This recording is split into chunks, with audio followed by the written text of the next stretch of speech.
The unexpected encounter. Ava Sinclair tied her apron with hands that still smelled faintly of laboratory chemicals, her mind already running through equations she should be solving instead of pulling espresso shots.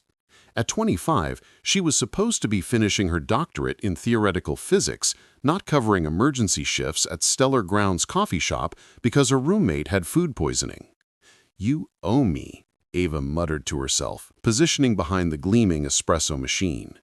The shop catered to Seattle's tech elite, all minimalist design and $7 lattes, which meant tips could be decent if she smiled at the right venture capitalists. The morning rush hadn't started yet, leaving Ava alone with the hiss of the steam wand and her spiraling thoughts about quantum entanglement theory. Her dissertation was stalled, her funding precarious, her advisor growing impatient with research he called too theoretical, even for theoretical physics. She was contemplating dropping out entirely when the door chimed. Ava looked up automatically, her standard customer service greeting dying on her lips. The man who entered wasn't just handsome, he was arresting in a way that made her forget how to breathe. Probably in his early 30s, with dark hair that fell slightly across his forehead, sharp cheekbones and eyes the color of storm clouds. His black suit was perfectly tailored, expensive without being ostentatious, but it was his presence that filled the space, a coiled intensity that suggested barely restrained power. And he was staring at her with an expression that mirrored her own shock. For exactly 3 seconds, the world seemed to stop. Ava felt dizzy, disoriented, as if she just stepped into a memory she didn't remember creating. She knew this man. Impossible, but undeniable, she knew him in ways that transcended normal recognition. He started, then stopped, his composure visibly shaken. "Sorry, have we met before?" "No," Ava managed, though her voice sounded strange in her own ears. "What can I get you?" He moved to the counter slowly, as if approaching something fragile. "Just coffee, black, large." His eyes never left her face, studying her with unnerving intensity. "You're not the usual barista." "Covering a shift, one-time emergency. Sorry if I'm slower than usual." "You're not slow." His voice was deep, carefully controlled. "What's your name?"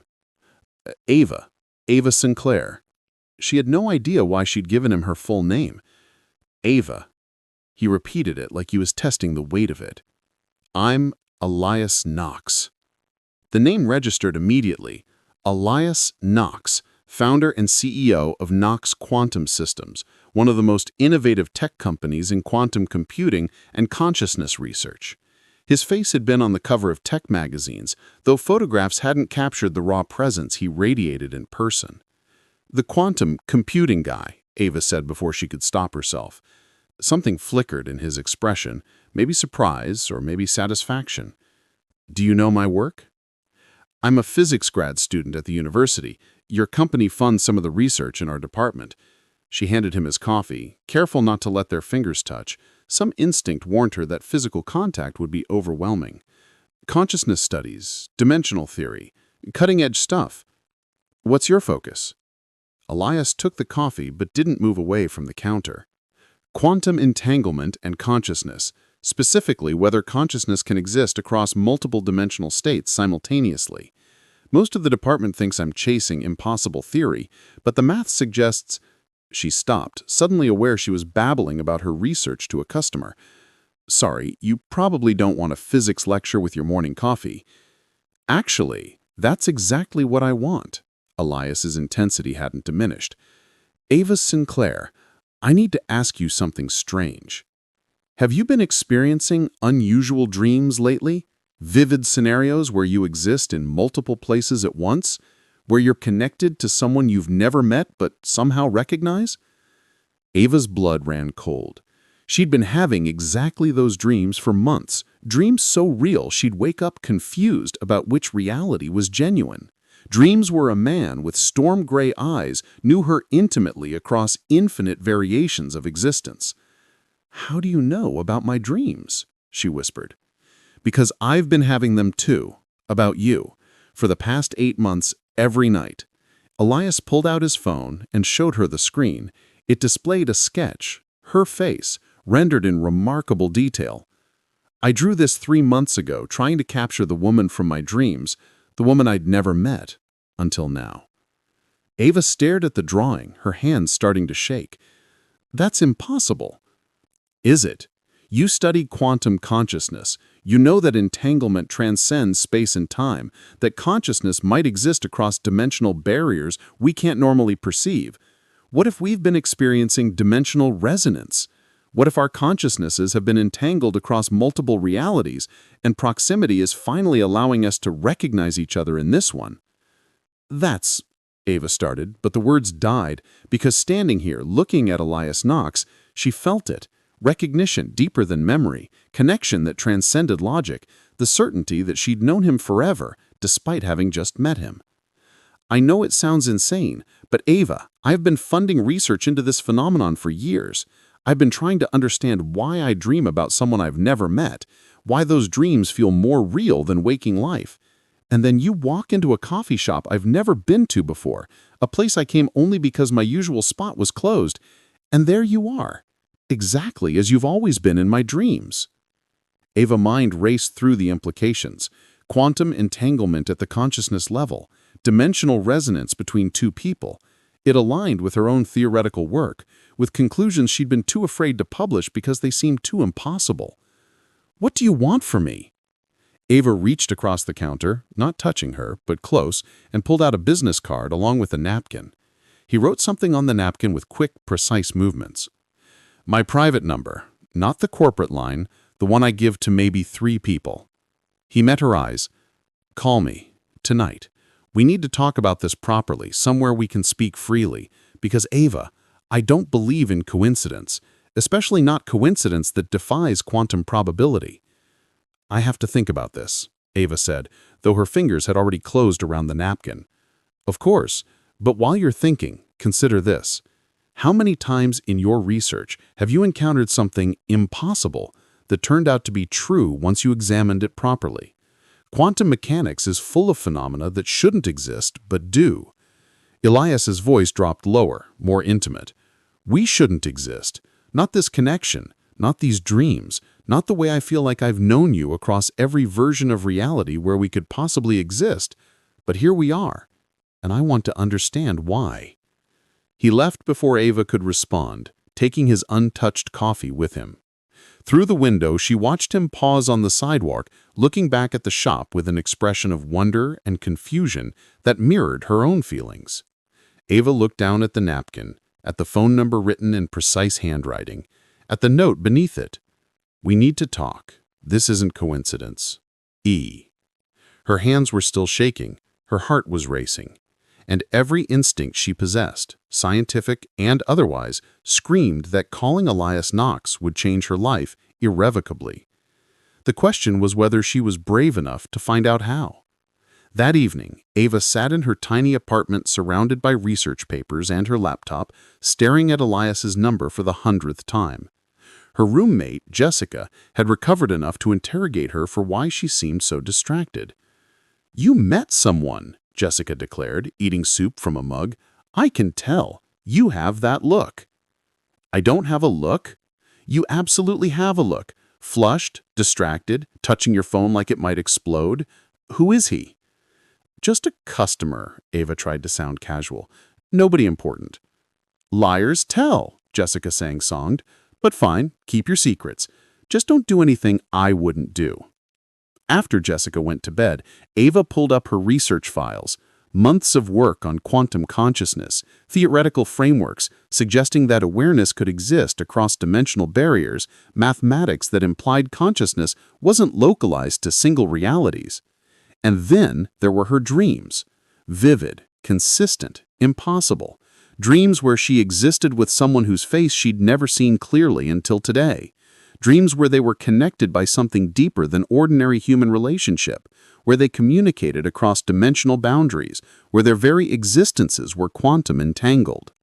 She'd attributed them to stress, to her subconscious processing research, but Elias Knox had been having the same dreams about her, specifically, for months. That wasn't coincidence. That was data. Ava picked up her phone and dialed before she could overthink it. He answered on the first ring. "Ava, how did you know it was me? I've been waiting for you to call since I left the coffee shop. There's only one person who has this number who hasn't used it yet." His voice was warm, relieved.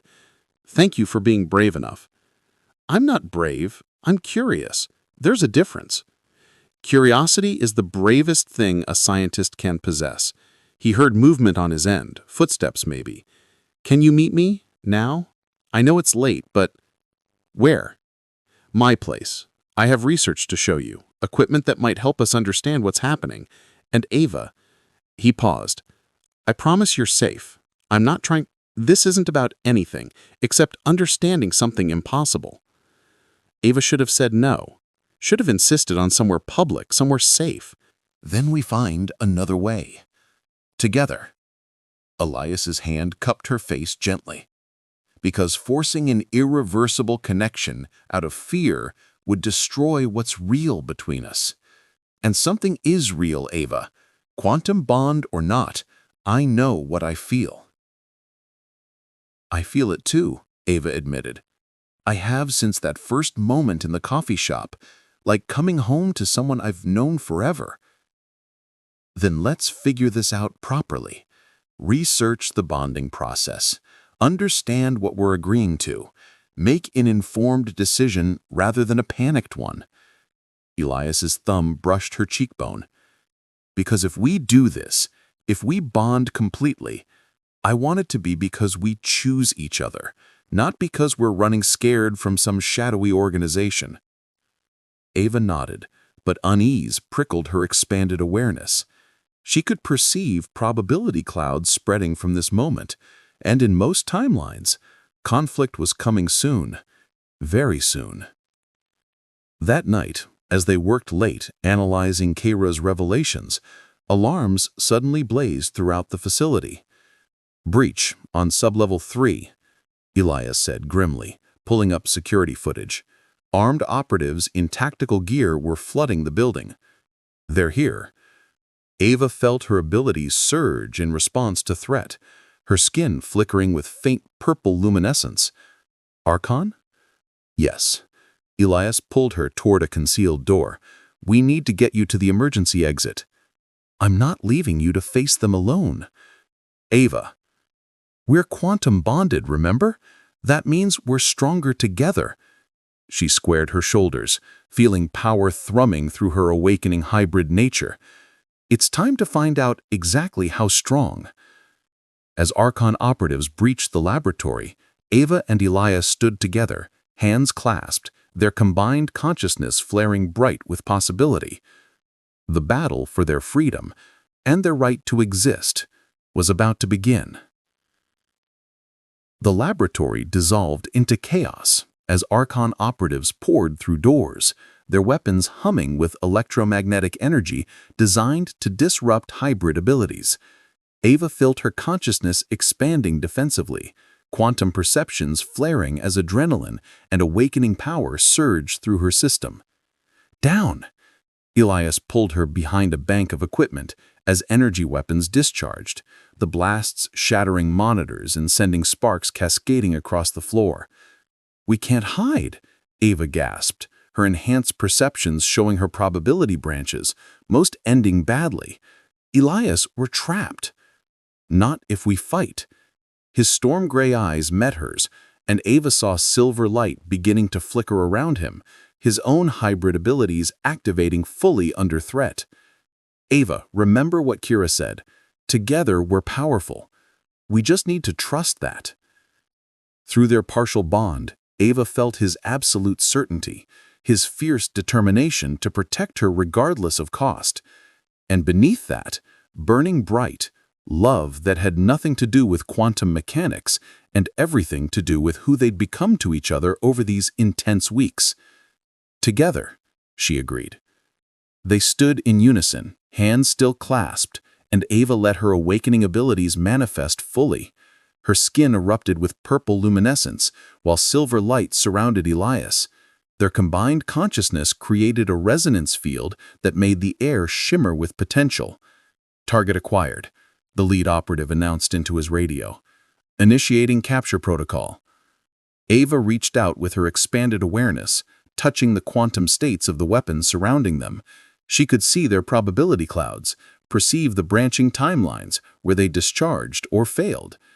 With effort that sent sweat beading on her forehead, she chose the timeline where every weapon simultaneously malfunctioned. Trigger mechanisms disintegrated into component atoms. Electromagnetic cells collapsed. In seconds, 24 armed operatives found themselves holding useless metal. Impossible, the team leader breathed. She just collapsed quantum superposition across multiple objects simultaneously. The power readings are off the charts, Elias finished, his own abilities surging, which means you're outmatched. Leave now, or we demonstrate what else we can do. More operatives flooded in, but Kara materialized between them and Ava, her purple form blazing with ancient power. You threaten my charge? Foolish. Archon has overplayed their hand. She gestured, and purple energy wrapped around the operatives, rendering them immobile. Go, both of you. I'll handle this, but Ava, Elias, you must leave the city. Archon won't stop with one failed attempt. Where do we go? Ava asked, still feeling power crackling through her system. Somewhere they can't easily follow. Somewhere remote where you can complete your bonding without interference. Kira has a place in mind. Trust me. 30 minutes later, Ava and Elias sat in his private helicopter as it carried them north toward the Cascade Mountains. The adrenaline was fading, leaving her shaky and overwhelmed. You collapsed quantum states across multiple objects, Elias said quietly, his hand finding hers. Ava, do you understand how impossible that is? What you just did requires computational power that doesn't exist. Except it does exist. In me. In us. Ava looked at their intertwined hands, watching purple and silver light dance where their skin touched. Kira was right. We're more powerful together. I could feel you anchoring my consciousness while I manipulated the weapons. Without you, I don't think I could have done it. Quantum resonance. Our abilities amplify each other, which means completing the bond would make us even stronger, powerful enough that Archon couldn't touch us. But Elias, that's not why I want to bond with you, not because of power or protection or fear. If we do this, I want it to be real. It's already real. He leaned closer, his voice rough with emotion. Ava, quantum bond or not, I'm falling for you. The way you think, the courage you show, the brilliance you try to hide, I've never met anyone like you. And yes, we're consciousness entangled across dimensional barriers, but I'd want you even if we were just ordinary humans. We're not ordinary. Anything, Ava said with a slight smile.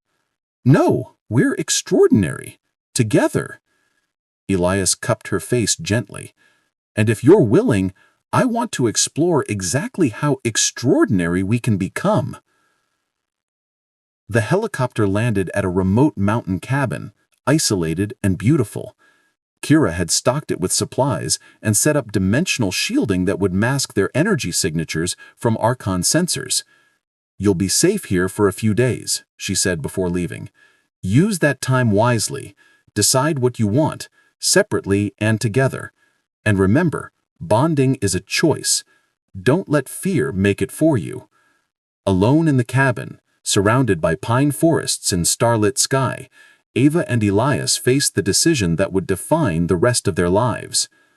I'm scared, Ava admitted, as they stood by the massive windows overlooking the wilderness.